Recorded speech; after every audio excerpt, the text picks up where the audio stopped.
অচেনা অজানা বিবেকানন্দ সংকট।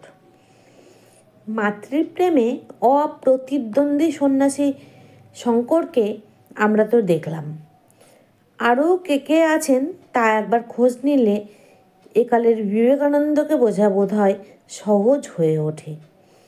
বেশি দূর যাওয়ার প্রয়োজন নেই, ঘরের কাছেই রয়েছেন শ্রী চৈতন্য।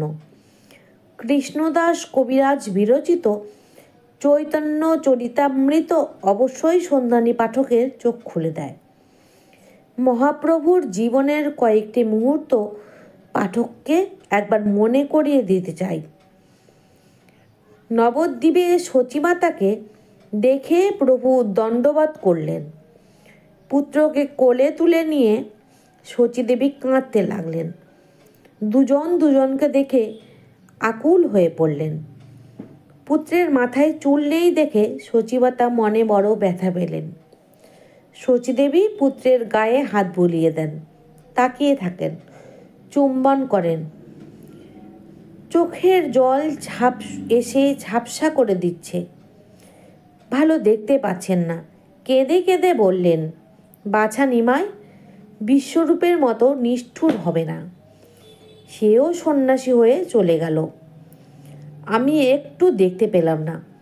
তুমি সেরকম করো না, তাহলে আমি আর বাঁচব না। প্রভু কেঁদে কেঁদে বললেন, শোনো মা, এই শরীর তো তোমারই দেওয়া, আমার কিছুই নয়। তোমার থেকেই জন্ম, তুমিই লালন পালন করে এত বড় করেছ।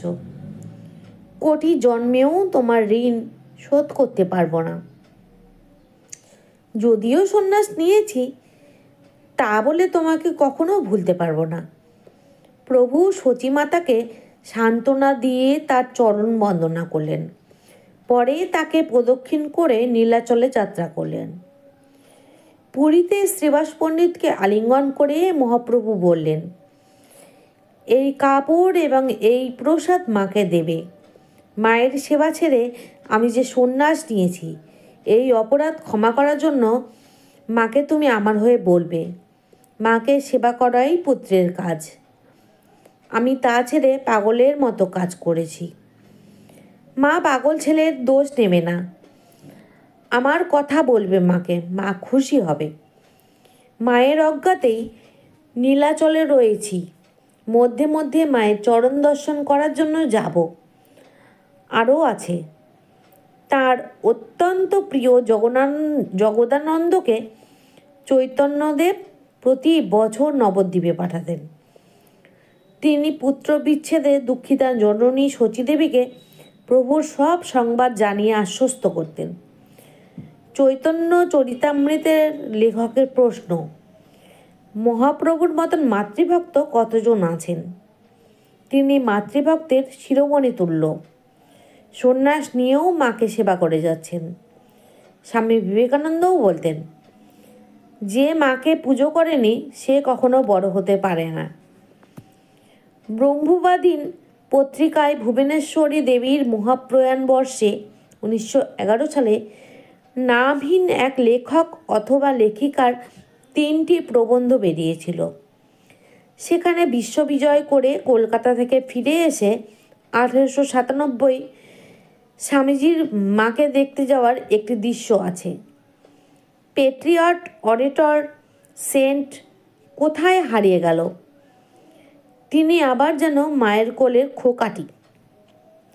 মায়ের কোলে মাথা রেখে অসহায় দুষ্টু শিশুর মতন তিনি কাঁদতে লাগলেন, মা মা, নিজের হাতে খাইয়ে দিয়ে আমাকে মানুষ করো। স্বামী বিবেকানন্দ কি তখনই মৃত্যুর পদধ্বনি শুনতে পাচ্ছিলেন? 7 মার্চ 1900 আমেরিকা থেকে তিনি মিসেস বুলকে লিখলেন, শঙ্কর প্রদর্শিত পথেই তিনি ফিরে যাচ্ছেন মায়ের কাছে। সেই সঙ্গে কেমনভাবে ফেরবার খরচ তুলবেন তার হিসাব।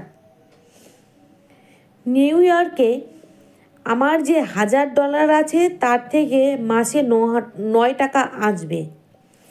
আমি যে জমি মাকে কিনে দিয়েছি তার থেকে আসবে 6 টাকা। যে পুরনো বাড়িটা রয়েছে তার থেকে পাওয়া যাবে মাসে 6 টাকা। যা নিয়ে মামলা চলছে সেটা আমাদের অধিকারে নেই। মা, দিদিমা, ভাই ও আমি মাসে 20 টাকায় চালিয়ে নেব। আমি এখনই ভারতে ফিরে যেতে রাজি, যদি $1000 হাত না দিয়ে জাহাজ ভাড়াটা জোগাড় করতে পারি। এরপরে আবার মায়ের কথা। সমস্ত জীবন ধরে মায়ের উপর বিরামহীন অত্যাচার করেছি। মায়ের পুরো জীবনটাই সীমাহীন এবং বিরতিহীন দুঃখ। যদি সম্ভব হয়, শেষ চেষ্টায় আমি মাকে একটু সুখী করতে চাই। আমি পরিকল্পনাটা ছকে নিয়েছি। 5 দিন পরে ব্রহ্মানন্দের কাছে স্বামীজি খোঁজ খবর নিচ্ছেন। দেওয়াল তুলে ছোট্ট বাড়িটাকে আলাদা করে দেওয়া খুব শক্ত কাজ নয়। যদি পারা যায় একটা ছোট্ট বাড়িতে মা ও বৃদ্ধা দিদিমার সেবা করা। মে মাসে স্বামীজির আর একটা চিঠি থেকে দেখেছি, গঙ্গার ধারে ছোট্ট মাতৃনিবাসের পরিকল্পনা স্বামীজি ত্যাগ করেছেন পয়সা নেই বলে। টাকা কড়ির আরও হিসেব রয়েছে। মিসেস সেভিয়ার আমাকে যে 6000 টাকা দিয়েছিলেন, তা আমার খুড়ি এবং খুড়তুতো বোনদের মধ্যে ভাগ করে দেওয়া হয়েছে। বাড়ি কেনবার 5000 টাকা মঠ ফান্ড থেকে ধার করেছি। আমার খুড়তুতো বোনের কাছে আপনি যে টাকা পাঠান তা সাধারণত যাই বলুক বন্ধ করবেন না।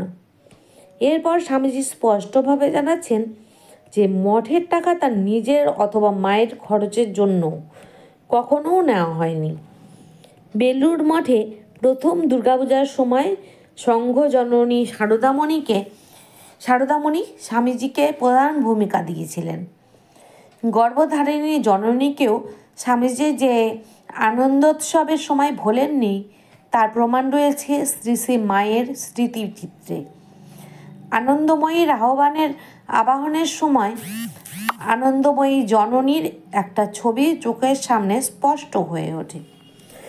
বেলুড় মঠে ভুবনেশ্বরী বেগুন তোলেন, লঙ্কা তোলেন আর এ বাগান ও বাগান ঘুরে বেড়ান। আমার নরেন এসব করেছে। মনের আনন্দে তিনি চেপে রাখতে পারছেন না। বিব্রত বিবেকানন্দ মাকে সামলে বললেন, মনে করেছ বুঝি তোমার নরু এসব করেছে? তা নয়, যিনি করবার তিনিই করেছেন, নরেন কিছুই নয়।